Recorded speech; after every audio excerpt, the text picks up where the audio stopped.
Hello, everyone, and this is Marie LaBrosse with Kaleidoscope of the Arts.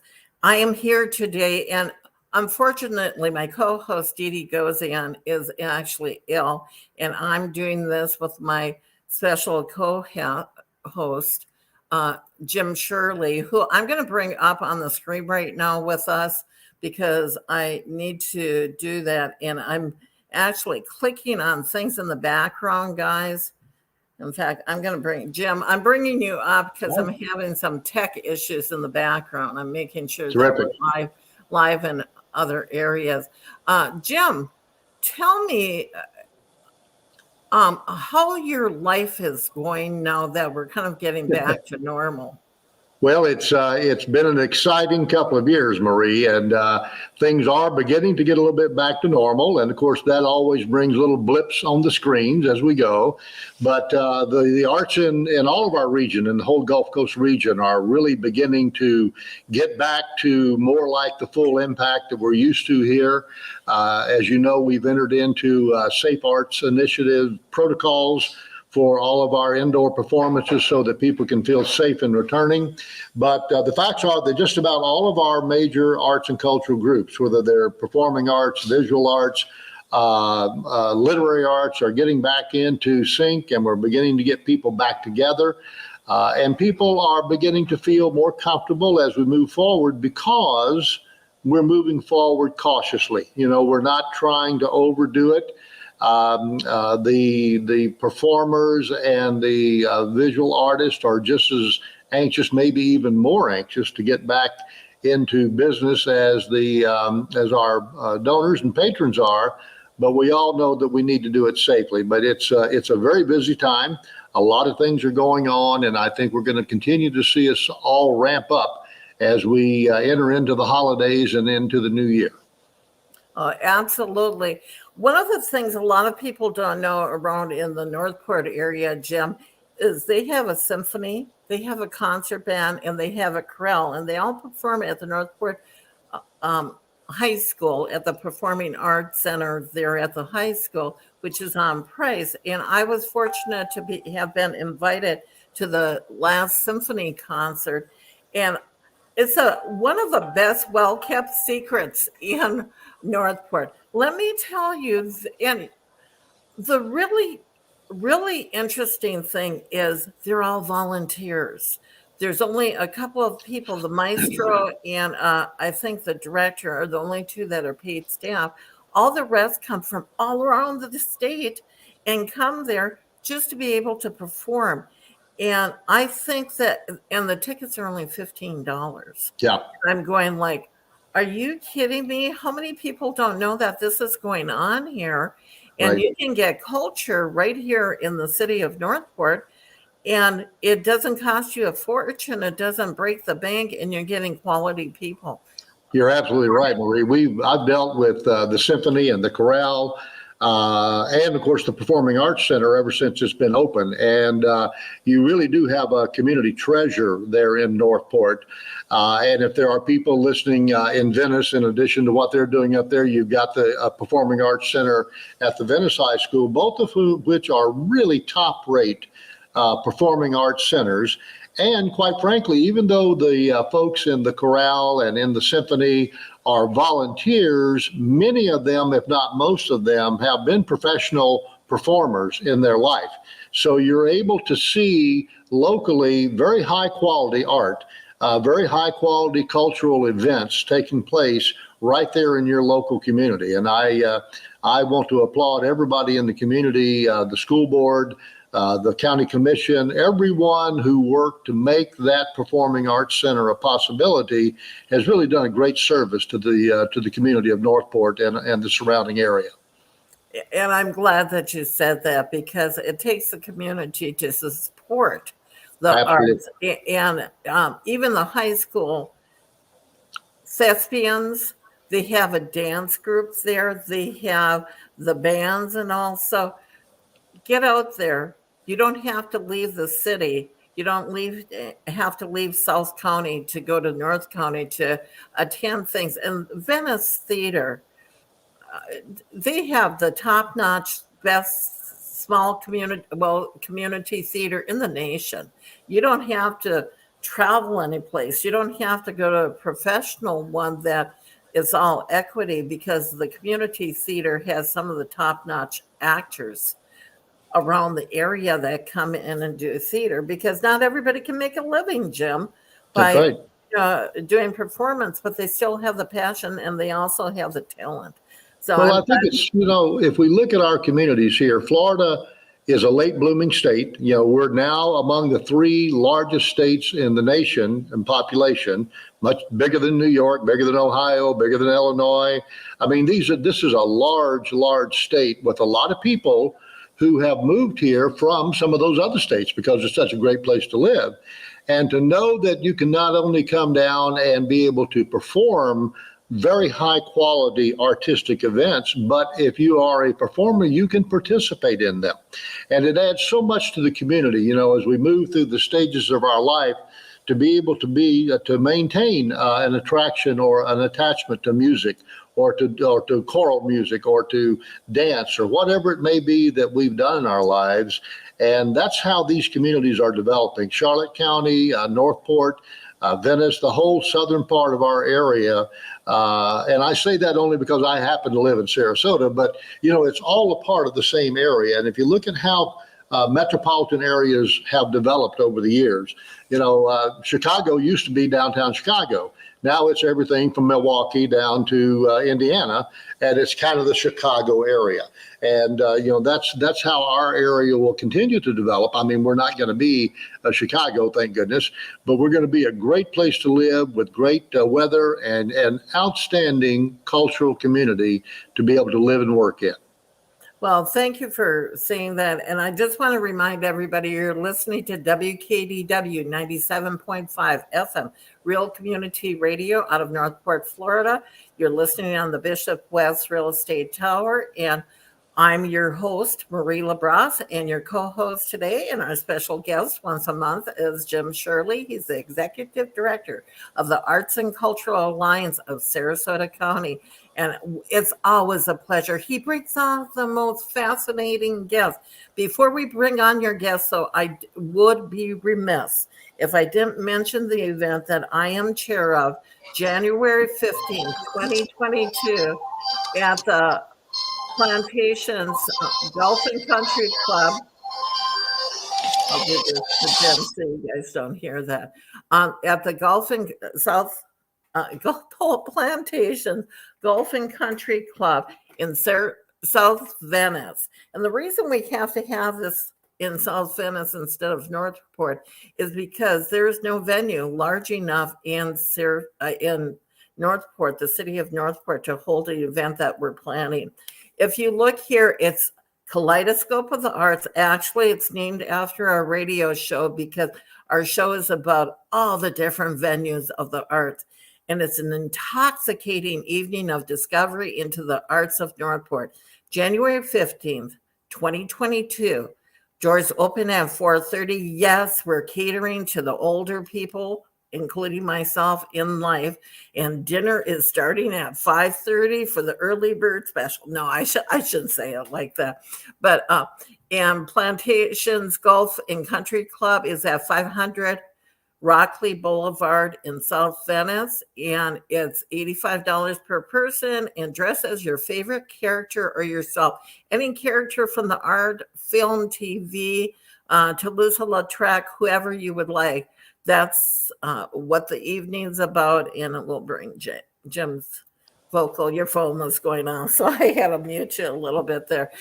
So Jim Shirley here is one of our speakers that evening, and he's going to talk that evening about how important the arts are to business and retirement, and how people move to an area and develop an area because of the arts. So, but Jim, enough about that.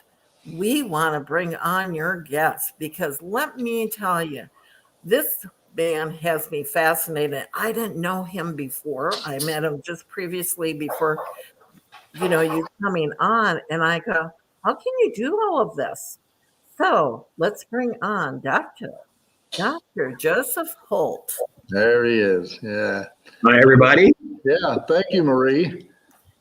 You're welcome. And this is Jim's show. So he is the host and he'll be asking you all the questions pretty much, Joseph. Okay, thank you. Yeah. Well, Joe, thank you for joining us. Dr. Joseph Holt, that's the last time I'm going to say Dr. Joseph, is a true treasure to our community. So often we hear the term Renaissance man. I remember being in high school and watched a movie called A Man for All Season. And I guess if I could define Sarasota County, our region's man for all seasons, it would be Dr. Joseph Holt. And Joe, thank you for joining me this morning. We really appreciate you being on the show and looking forward to learning a lot more about you out there. Well, thank you so much, Jim, for having me today. And I have to correct you one thing about the title, because, I was actually with the United States Army Band in Washington, D.C. So, and the Army always came first. So my title is really Sergeant Dr. Joe. Okay, Sergeant Dr. Joe, and you actually hit on one of the very first things I wanted to cover. I'd like to let our community get to know a little bit about you personally before we talk about the many things you do in the community. I know the first time I met you, you were still in the Army and heavily involved in the Army Band, and I can't remember the exact. Tell me your experience in the Army and what you did. So the primary function that I had with the United States Army Band was accompanying the United States Army Chorus, which was a group of 32 male singers. So they're all professional singers, all professionally trained as singers. And so you can imagine the rich body of sound that they were able to create.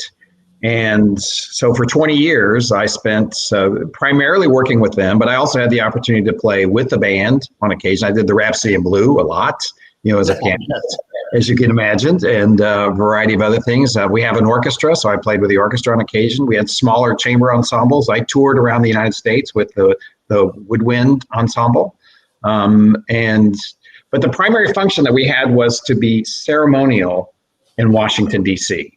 Right. So we would frequently be at the White House, the Vice President's house. We would go into Congress, do performances, visiting dignitaries. We did performances for the Queen of England, for the President of France, and we would also be, at the head brass. For example, the chairman of the Joint Chiefs of Staff, his residence was right there, in Fort Myer, Virginia, where we were headquartered, and so we would frequently do performances for them, as well as the Army Chief of Staff and other people. And, the Army Chorus was just a favorite of so many, different people because it was so unique.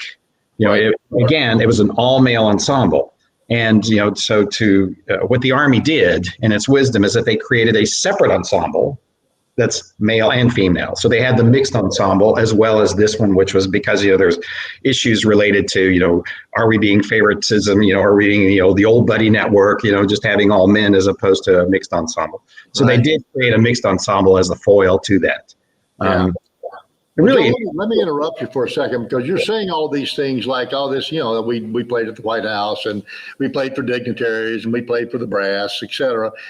In order to be the accompanist for a group like that, pardon the country boy's view, you must be pretty good as a musician. How did you get to that point? Did you grow up a musician, or how did that all happen? So, yes, I started taking music lessons when I was 7 years old. And, my dad was a Presbyterian minister, so my first lessons were with, the music director in the church. Yep. And immediately took to the piano, and, the rest is history as far as that's concerned. At a certain point, my brother was going to write a book. We were like, young teenagers. And my brother was going to write a book, How to Survive Piano Music, because I was constantly playing the piano. And so then I went off to the Eastman School of Music. I have my Bachelor of Music and a performer certificate from the Eastman School in piano performance. And then came back to the DC area where I grew up, established myself as a freelance musician. And then roughly 6 years later, a position came up with the United States Army Band that a friend of mine encouraged me to audition for. Right. And the position was with the United States Army Chorus. And so the rest is history. But, in order to get there, these musicians that the military bands employ in their premier bands, which are the ones in Washington, D.C., you really have to have extraordinary capabilities, and to be able to go across the board so that, you're not just a concert player, for example. You're able to do some lighter popular music. You're able to do Broadway music. I somehow, can play a little bit of jazz, but that's very little, and it's only for my own amusement more than anything else. But you do develop, these techniques along the way, and so that those people, and I'll tell you why you have to have the, musicians of this caliber. We would find out sometimes, in a morning that we were going to do a performance that night at the White House. And it would be a piece of music that we had never seen before, and we would have to perform it as though we'd been playing it all of our lives. Wow, amazing. Well, it sounds like in your role as the accompanist for the chorus group, for example, you also probably had to be a bit of a director or an arranger, if you will. Was that a part of your skill set, or did that just come with the territory?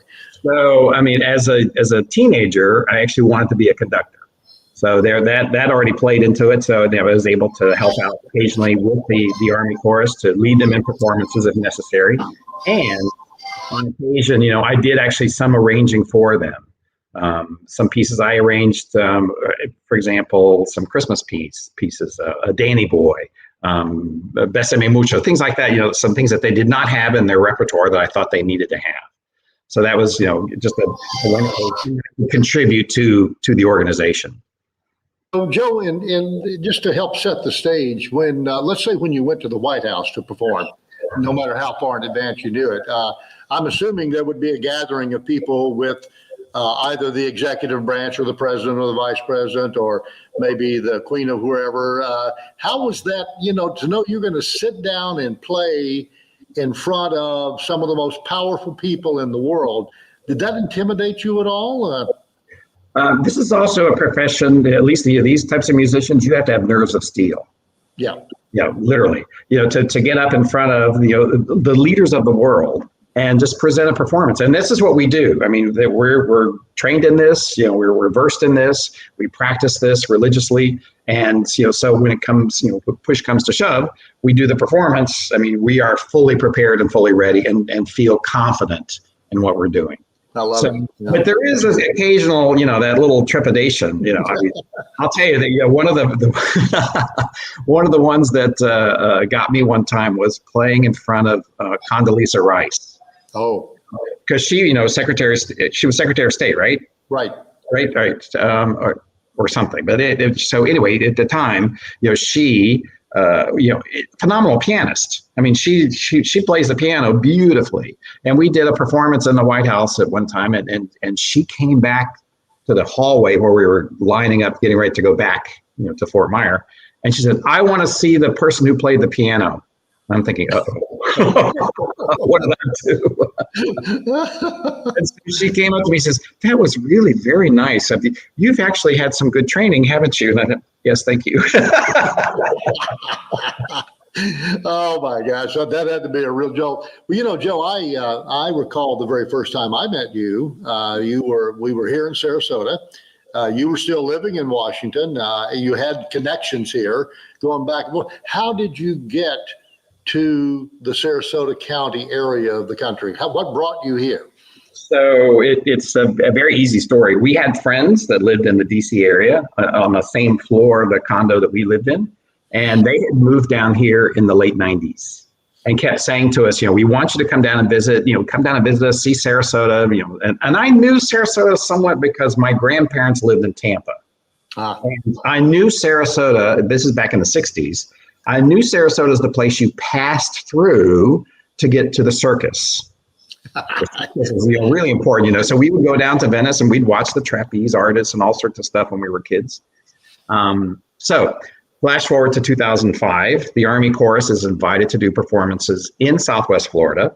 We were down at one of the islands off of Fort Myers, Sanibel, it was. Sanibel, yeah. Well, here we did several performances here in Sarasota, and I think that within the span of maybe 24, 36 hours after having arrived here, I realized, wow, this is a very special place. Not only is it beautiful because the weather here is stunning pretty much year round. You have the beaches nearby, which is, I'm a beach lover, so that was a plus. Beautiful vistas, wonderful people. Such friendly, very friendly people and very community oriented people. I'm assuming that has a lot to do with the Midwestern influence, coming down from through 75, et cetera, et cetera. And then there was this amazing culture, to see that there was the orchestra, the opera, the ballet, the theaters, all the music, all the art, the galleries. It just seemed like an amazing place. So that started the process of looking at this area seriously as a post-DC destination.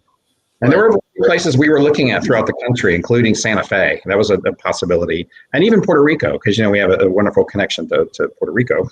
And it just seemed like this was the best place, and, then came into play June LaBelle. Yep.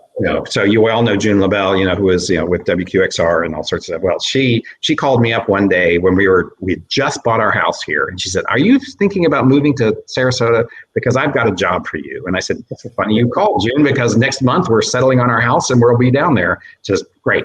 When you get here, let's talk." And then the rest is history. Well, we say history because, it's so obvious with the things that you're doing now, but many people actually retire to retire. And I'm not so sure that's been your case, Joe, and thank God for it in our community. But, for those who did not know the late, great June LaBelle, she was a treasure for our community with all of her connections, not only in New York, but around the world. And I think it's fortuitous that the two of you were in contact with each other and that she helped you assimilate into this community. Because I don't know that I ever saw you retire. I think you were the hardest working guy I know who's retired right now. But tell me about the connection with June and what she asked you to do when you came down. So I think that I retired in May of 2010. Yep. That was from the Army, and then I was also working with the Choral Arts Society of Washington. So that's when I officially retired, and I was probably retired for that summer, and that was it. Yep. Literally from May through September, and then the rest is it was let's talk a little bit about what you do in the community right now. And I know I've watched you be heavily involved with at least 3 organizations, and actually have consulted on many occasions with others, including the orchestra and the opera and in our theaters.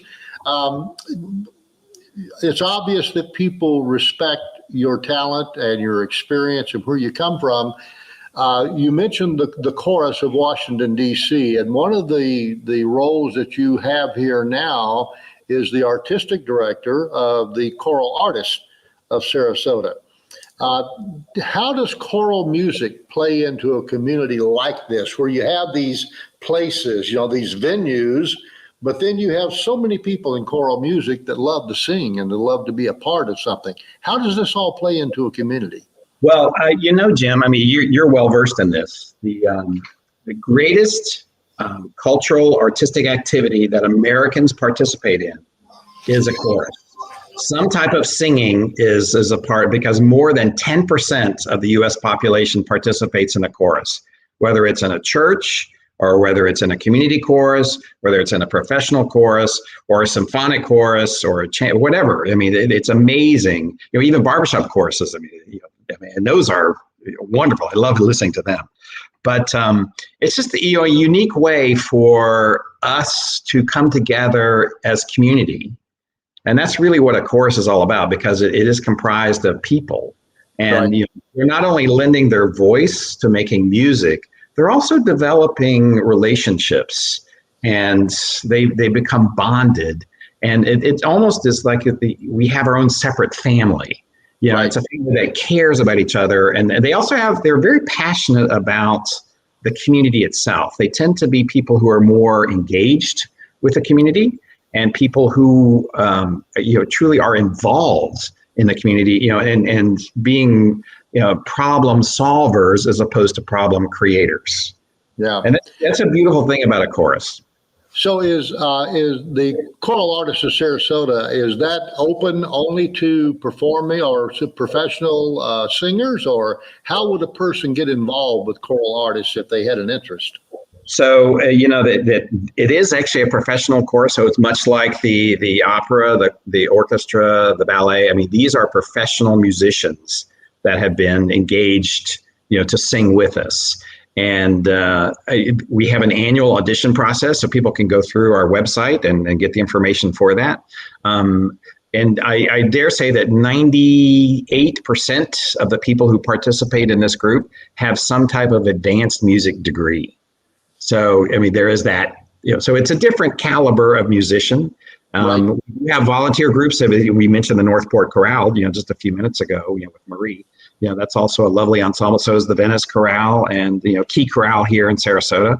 I mean, so there are volunteer opportunities for singers, but this is primarily a professional ensemble. The expectation is that you will know the music at the first rehearsal so that we take it to the next level of performance. Right. And how many performances does Choral Artists do a year? So when I first got here, we did 3 performances a year. We did one, basically a Christmas one, something in the spring, and then a 4th of July. I've expanded it over the past decade that we now do 6. So we do, one in the fall, Christmas, and then 3 in the winter, springtime, and then the 4th of July. The 4th of July is the end of our season every year, and that's always a big patriotic blowout. Yeah. Yeah. Well, now you mentioned, do you have your holiday performance coming up soon, the Christmas performance? We do. It's going to be on Sunday, December 19th. There it is. I can see it on the here on the screen. What Sweeter Music, which is a title that John Rutter wrote. That's where I borrowed the title from for this concert. Lovely, lovely piece of music that John Rutter wrote. We're featuring a brass quintet of local musicians, most of whom will be very familiar, and arrangements by the Canadian Brass, which is one of the foremost brass quintets in the world. I mean, they really revolutionized brass quintet playing starting back in the 70s. And one of the members of our brass quintet is actually a founding member. Oh, there it says it there. Ronald Rahm. The Rahm family here, Ron and his son, Aaron, and his wife, Ron's wife, Avis, they are a wonderful musical family. So they are participating in this. And, so we have that connection directly back to the Canadian Brass. Yeah. And, wonderful arrangements that we're going to feature for this. And where will this performance be held, Joe? So this performance will be held at the Church of the Redeemer, which is an Episcopal church on Palm Avenue in downtown Sarasota, right across, almost directly across from Caragiolo's on Palm Avenue, or the Aloft Hotel, if people know that. And it's at 5:00 p.m. And it's going to be quite a celebratory moment. I mean, you mentioned earlier that we're so excited, that things are finally coming back together, and we're able to do live performances. I think that we've been somewhat blessed in this area over the past 20 months that we had enough outdoor opportunities, for us to gather together safely. So, I mean, it's a wonderful, entree back into live performance through these various performances that we've set up. And we're all following the protocols that you mentioned earlier, to make sure that everyone is safe and healthy, including our performers. I mean, that's kind of a crucial thing too. Yeah. Joe, I think something, if I may, I hate to go backwards on things, but I think it's important for people to put a perspective. Let's go back to 8-10 months ago when we were in the midst of everything with COVID, and the unique types of challenges that you as a director of choral music had to face. Not only did you have the audience there that you had to be aware of, but your singers theoretically are standing very close to each other and projecting. How did you deal with that as a director of choral music during that time? Well, just think about this, how depressing it is to realize that the very artistic activity that you participate in is considered a super spreader of a worldwide pandemic disease. I mean, it's depressing, and I have to admit, it was a little bit daunting when we first started thinking about how we were going to reinvent ourselves. I mean, this is starting back in April of 2020. when we'd already designed everything for a season, but I had to come back and redo it. I mean, reimagine it, redesign it. And what I opted to do is that since we have musicians in our group who are extraordinary soloists, we opted to pare it down to where we only had 4 or 6 people at a time. And so it changed the tenor of what we do and how we do it, but at least it allowed those singers to be participating in something culturally, as well as for the audience to experience it primarily through these online tools that we have. Right. I mean, it's not the same experience. We know that, but at least we were able to offer something. And I think one of the really important things about that, and thank God for Zoom and all these other programs that are out there, at a time when people were homebound or you couldn't get out, no matter what we wanted to do, you guys were able to bring through technology some joy to lives through the music that you did.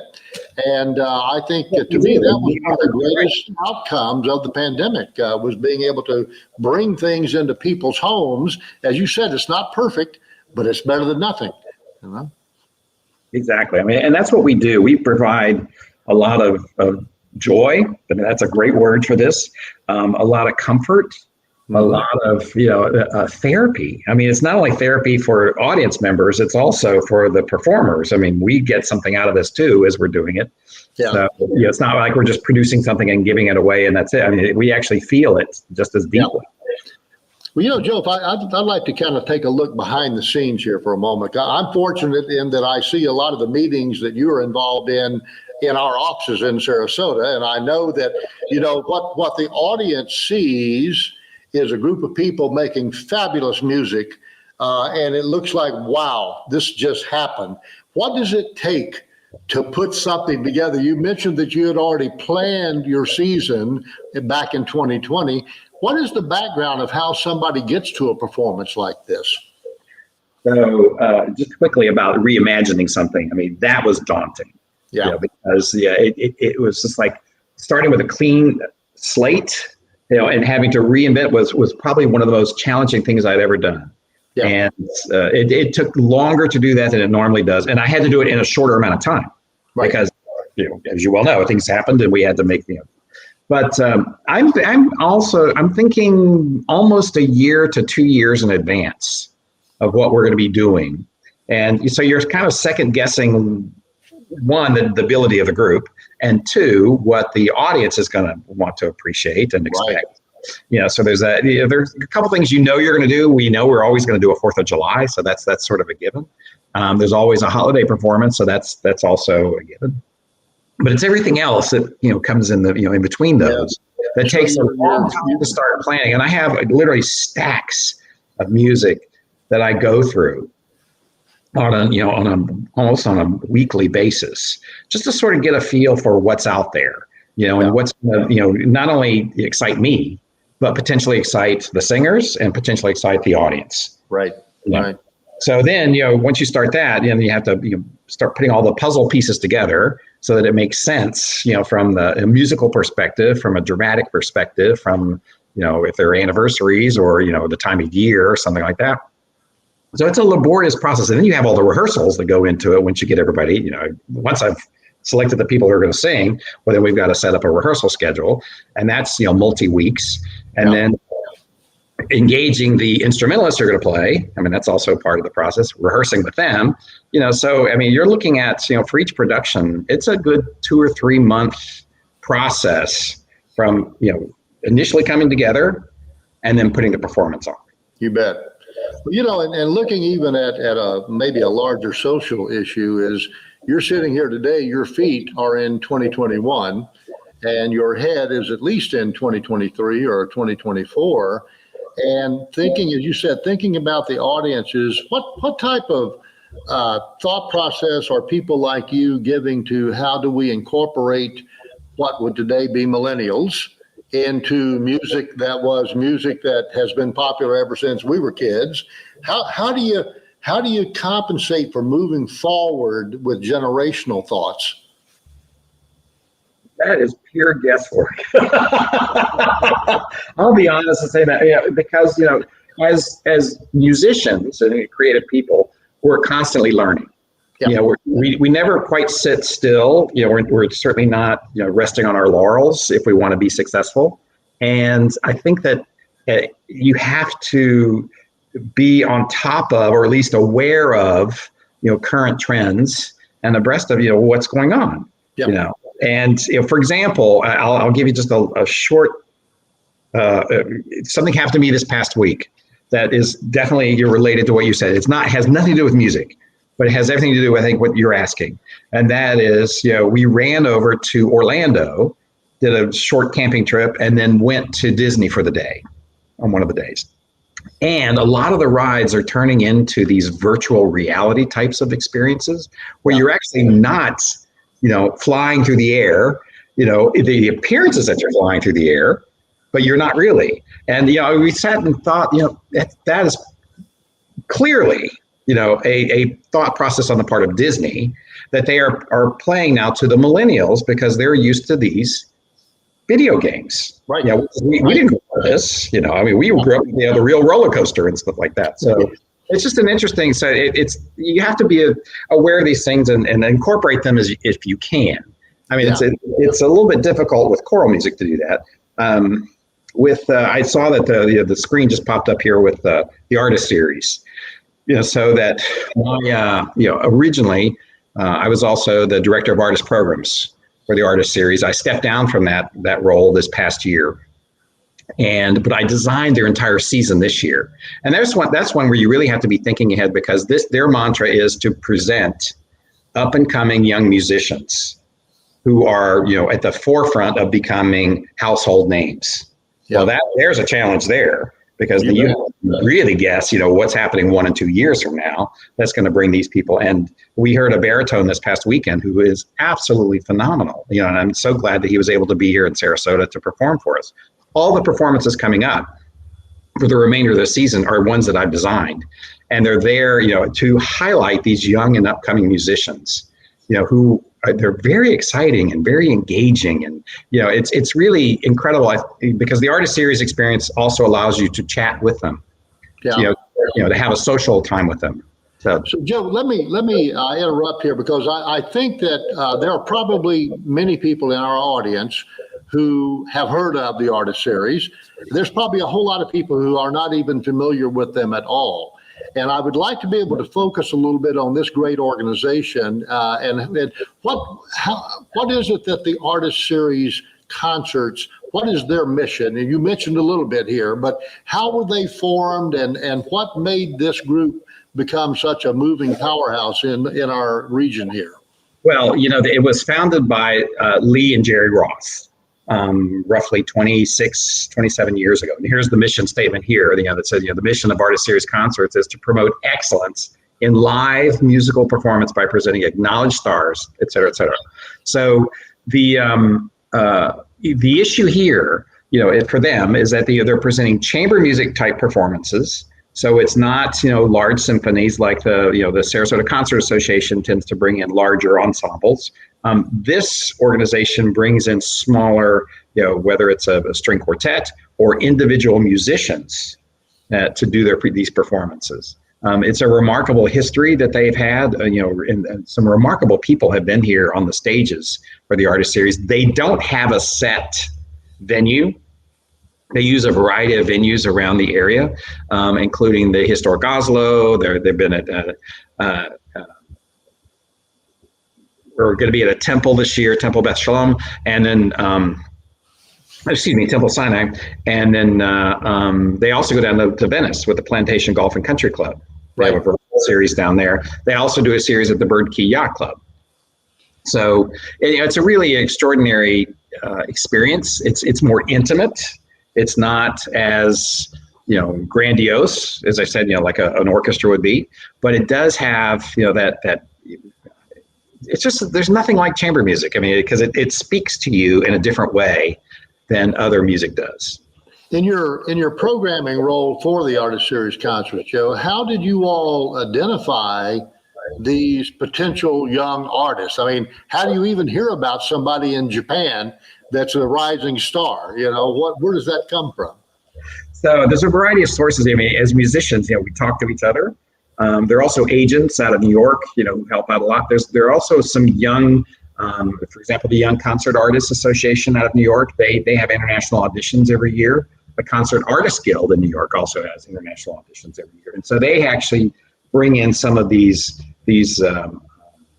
musicians for us. I mean, I talk to them and say, what do you have available? So I'm also looking. I was looking at the time for a balance. So you don't want to have an entire program of violin players. Right. So you want to have a variety there. So that's why you see the variety of instruments, of musicians, and ensembles. That really makes it unique and intriguing. Yeah. Like so many of our cultural organizations in the region, I know that the Artist Series Concerts has a very active scholarship program for young, emerging musicians. Could you tell us a little bit about that and how that operates? So they have an annual scholarship program that they operate with the Sarasota Music Club. And these auditions are typically in March and April. And for sophomores, juniors, and seniors of high schools, of the local high schools in this area. And I think it extends. I think it extends down into Charlotte County, if I'm not mistaken. It does. It does. Mm-hmm. So from Manatee all the way down into Charlotte County, you can make application for these awards, and they're substantial. I mean, they're multi-$1,000s of awards that they offer to these young budding musicians to further their studies.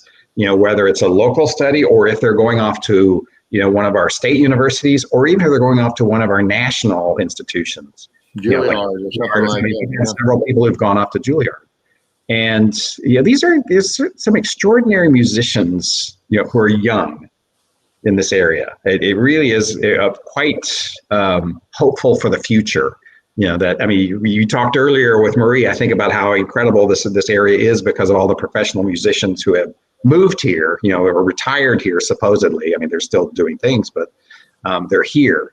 And yet they're also the ones who are helping develop these younger musicians. You bet. Yeah. Well, and I'd like to give a shout out to our audience now, because one of the things that makes this particular scholarship program possible, and so many scholarship programs in this region of the country for young people, are the people in our community who give generously to those scholarship funds. These are people who are saying, we think this is worthwhile. We think that we want to support the continuation of great music or great art at whatever it may be. And it happens because the people in our communities believe in that and get involved. So I think a big thank you to all of the philanthropically minded people in our area is something that we really need to do as often as we can. I'm going to underscore that with you, Jim, because frequently as I'm running around the area, doing performances and meeting people and the like, so many people say, I don't have any musical talent whatsoever, and yet, but they say, but I appreciate the art. Well, it's just as important to have people who appreciate it as those who are creating it. Right. And I'm both, because I go out to all the performances that I can, because I need that as a human being. I mean, I need to hear the orchestra. I need to go to the opera. I need to go to the theater. And so, and all these wonderful people, that's another thing that grabbed us, 12, 13 years ago when we were researching this area, is, even in a local paper, at that time they had the Pelican Press, and there was the Observer, which wasn't as big as it is today, but it was there. It was amazing to us how many pages upon pages were full of, this or that benefit, and all these people that were participating in it, and all this, the funds that were being raised for these special causes. Yeah. This is definitely a community that cares about itself. Yeah. They invest in themselves. Yeah. And I think that's an important part of why this area is so special. When we moved here, I mean, I don't know if you had the same issue, when you moved here, but we told people we're moving to down to Sarasota, and they said, "Oh, you're going to Florida? Why are you moving to Florida? You know, that's where all the old people live, and you have alligators and you have hurricanes. I mean, and humidity and heat, you know, all the time." Like, no, we're not moving to Florida. We're moving to the Sarasota area, which is far different from anything else you can ever imagine. Yeah.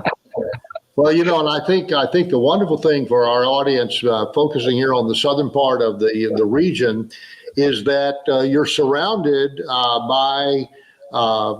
You have these wonderful performing arts and visual arts opportunities now that are emerging more and more in Northport and in Venice. You've got Sarasota to the north, you've got Charlotte County and their Performing Arts Center to the south. And we really, as you say, you're surrounded by a cultural atmosphere that encourages growth and participation and lifelong learning. And which brings me a little segue over to one of your other activities, is if you need something else to do out there. What is the Institute for Lifelong Learning, Joe, and what's your role there? All right, so the Sarasota Institute of Lifetime Learning was founded over 50 years ago here in Sarasota as a way of presenting lectures. And these are guest lecturers from around the world who are really incredible people. They're think tank people, they're scientists, they're politicians, really an incredible, and I encourage everyone in the area to really research them because they really is extraordinary. June LaBelle and Ed Alley merged something that they had called Musical Conversations into SIL roughly 10 years ago. And then the Music Monday program was born. And the Music Monday program features a variety of musicians from around the world. And, some of them are local, that we always make sure that we feature somebody from the orchestra or somebody from the local theaters or somebody from the opera, if that's the case.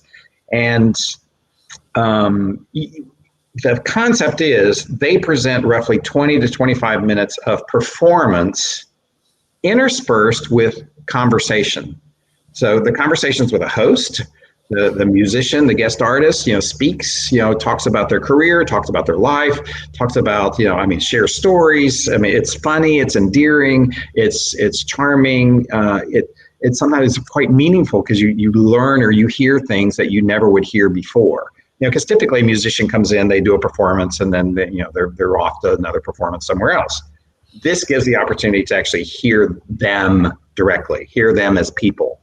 And, Ed and June, she developed this basically as an offshoot of her work with WQXR from New York City.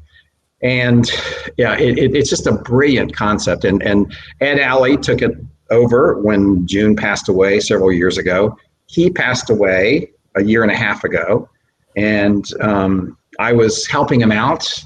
And we were already in the midst of planning for the 2020 season. We see what happened with the 2021 season. You see what happened. Everything went to hell in a handbasket, basically, with COVID.